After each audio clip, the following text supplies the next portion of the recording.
we're good. All right. Frank, how are you? I'm doing great. It's good to see you. Thanks for reaching out to talk. It's fun to catch up. I don't think I've actually seen you since you left Columbia.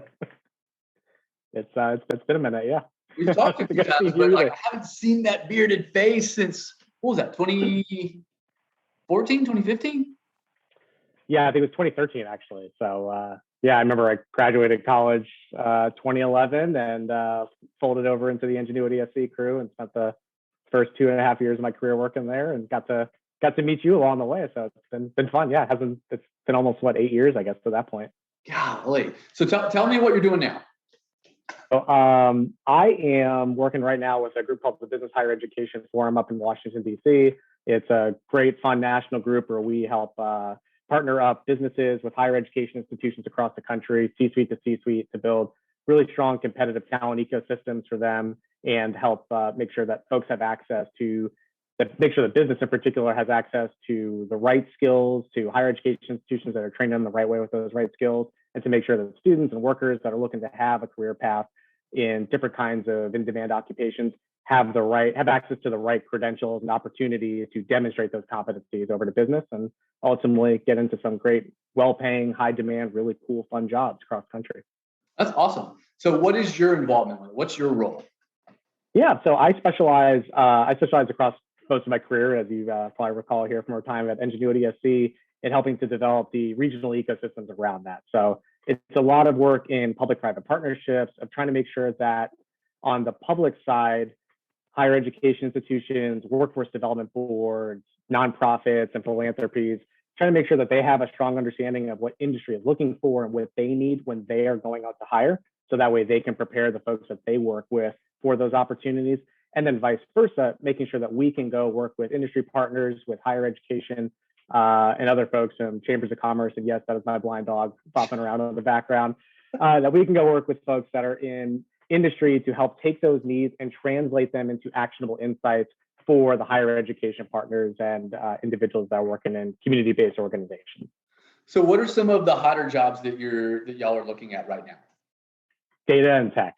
Everyone right now, I think you're no stranger to this while you're launching your own opportunity here. It's one thing to be able to have really smart marketing, for example, and I know you're really great with putting out content on TikTok and Instagram and tracking social.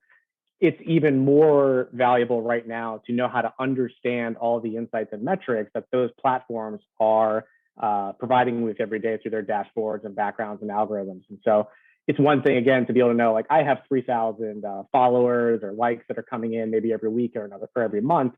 It's another to be able to take and cross-tabulate that and cross-reference that against where those sources are coming from, what are key messages that are coming out of that, how do you segment that by different kinds of demographics and so on.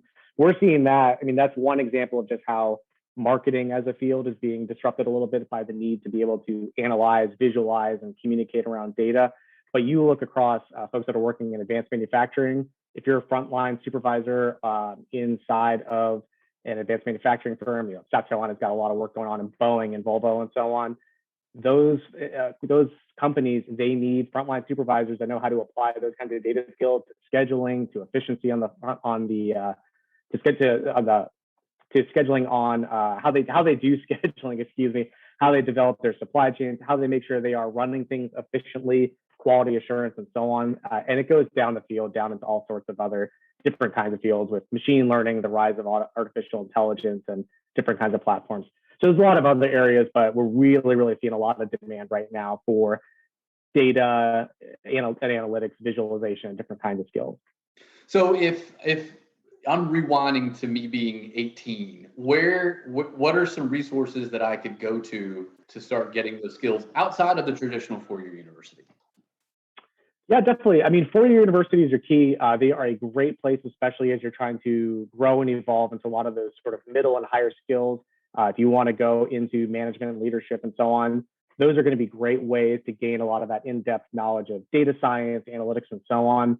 But for things that are more of the foundational skills, community colleges across the country, vocational schools actually have a really, really strong understanding that this is a growing need. And they are bringing in-house and growing in a lot of regions their expertise and being able to train individuals in foundational areas ranging from just digital literacy. So how do I use software tools like Excel and Microsoft Word and Google Apps and so on? That's kind of, we'd call that sort of the basic digital literacy of functioning in areas like Zoom and all these other tools. And that's really important. A lot of people don't entirely have the full suite of competencies they could have to maximize those. But then as you start growing into community colleges, some private providers, you see folks like General Assembly, Guild, and so on, Coursera, and all those kinds of folks are offering different ways and modes where you can go a lot more in depth to understand how to use better tools like Tableau, for example, to bring in visualization and data. So I'd say turning to those community colleges, depending on where you live, workforce development boards are a great option where they can pair you up with specialized training providers. Lots of local coding and tech boot camps where if you want to get some experience in Python, Java, a lot of these languages that are really, there's literally, you learn like English, Spanish, coding itself is its own language for how we're making machines do the things that we want them to do. And it's really important to know those. So those boot camps and coding schools are pretty valuable and offer a lot of really good kind of foundational or entry level insights. And then you can pair that really well with a 2-year, 4-year advanced degree through the public higher education system, which in most of the country is just really great and a phenomenal asset that we're lucky to have. Speaking of higher education, I see that extremely nice garnet shirt that you have on. Go Gamecocks! Go Gamecocks! And I've got mine. You came out of Carolina and you came into Ingenuity and Sagacious Partners, and then you completed like the job search trifecta. Like you left and you took another job in another state, and then you did that again several years later. So what was it like going from Columbia down to Florida? How was that job search? Yeah, it was interesting. I mean, so throughout the whole thing, I've been really lucky and fortunate with kind of a whole variety of different circumstances. So at the time, my girlfriend, who became my wife about 4 years ago here, she had accepted a doctorate program down at the University of Florida. And so in that case, it was just happened to be that I was in the area. One of the things, I suppose, paradoxically, since I was working in Columbia, that was really great about Ingenuity SC and the experience I've had through some of the internships with the Columbia Opportunity Resource prior to that, the SC Hydrogen and Fuel Cell Alliance. One of the things I quickly learned, particularly through those internship experiences, was how eager people are to network, to mentor, and to advise on their craft. And actually how easy it is to reach out to different people and just to say, I'd really like to sit down, get a cup of coffee, and I want you to tell me all the things that you know that you think I don't know. People are really happy to talk about their craft and to be invited to do that. And so in that case, when I was going to Florida a lot of times to go spend time with my girlfriend at the time, I also was it actually wasn't a job search necessarily at the time. I just was genuinely interested in learning about how different kinds of communities approach the similar kind of work that we were doing. And in this case, where we had the University of South Carolina at the time, we were working a lot with them on some of their innovation district work. They built a lot of buildings. We're doing a lot of tech transfer kind of stuff. The University of Florida had also done something very similar, but with a lot different approach, doing a lot different of a stage. So it's fun to be able to reach out to the director of the incubator and just be like, hey, I'm in town. You guys seem to have done a really good job. Can you tell me about it? And you sit down with her. She spent 45 minutes just talking about how incredible the work was that they do and just had a blast going through each element of that. And then from there, again, it didn't start off that way, but you have enough of those conversations, people start selling you on why you should live at that place. And then it becomes, oh, you should talk to so-and-so and come help us out with X, Y, and Z. And so it naturally kind of progresses from there. So it was a great transition. The best job searches, especially when you were relocating, happen organically. Yeah, you can go online, hit something on Indeed, and maybe get lucky. But the reality is only 2% of applicants from an online application are getting called in for an interview. And so having those additional conversations starts, the first conversation that you have may not lead to something from a job perspective, but it might lead to somebody else who then has a job. Exactly, yeah. So did you take the same approach when you moved up to DC? Yeah, I mean, to your point, I think this is the position I'm in right now, I think is my fifth one in my kind of professional career, not including the internship. And I haven't gotten a single one of them through a job board or a job search like any kind of like platform or anything like that. They've barely been through any kind of formal job search. I mean, I've reached out to people and been like, hey, I'm kind of thinking about X, Y, and Z. What would you do if you were in this sort of situation? But otherwise, exactly to points, I mean, the transition from Florida to DC wasn't so much a job transition. That was a lot of circumstances that worked out where I worked for a firm that was acquired. At that time, the firm really was already pretty flexible with remote work. And then because it was acquired and some shifts around, it opened up the opportunity where I could just live wherever, keep doing the job I was doing.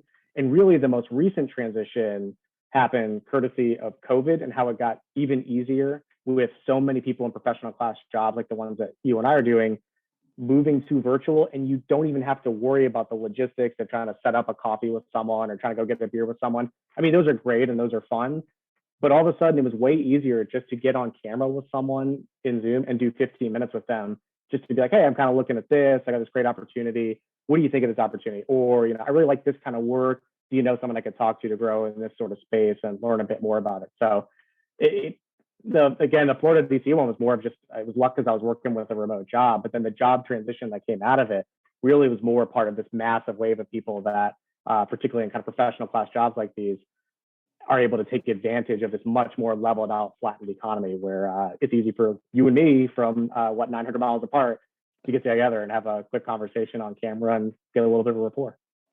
If thinking back, I put myself back into 18-year-old me, but put yourself back into 21-year-old Frank coming out of Carolina. What advice would you give somebody that was interested in a similar career path in sort of the nonprofit-ish public-private partnership world, how to go about getting into that?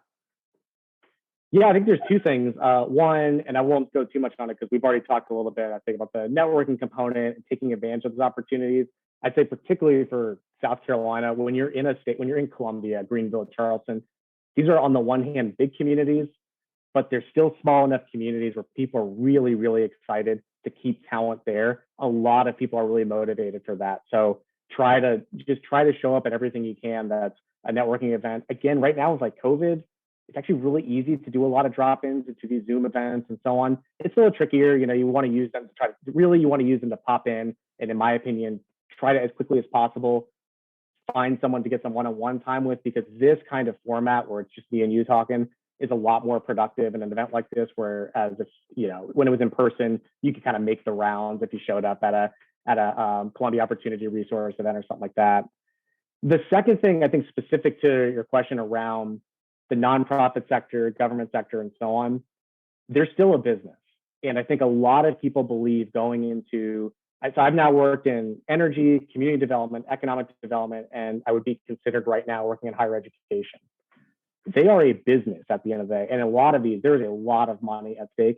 And I say that to say, knowing business fundamentals combined with a little bit of that digital literacy will take you leaps and bounds ahead of a lot of people that tried to enter this field based on the misconception that passion is the leading effort or the leading kind of characteristic that takes people. Passion is really important, but go read books. Like, you don't have to go do 2 years of an MBA program. They're a waste of money. They're great if you want to get a network from like Duke or something like that, because it's nice to have a network, but it's a lot of money for a network. And if you don't have that money and don't have that resource and don't have the time to take off work, which I have not had for the last 5 years, go read books like The Personal MBA. There's a lot of other great books about startup life cycles, things like that. Nonprofit status is a tax code. That's it. It just means you do something where the government wants to reward you and the people that give to you a little bit by letting you write off taxes and deductions and so on. Otherwise, you've got to be able to write a business plan, be able to implement that business plan, and you're doing it in a specialized and more difficult marketplace because you have all sorts of different constraints that, say, a traditional kind of for-profit business may not have. Absolutely. Last question. If you had to pick a song to describe your work style, what would it be?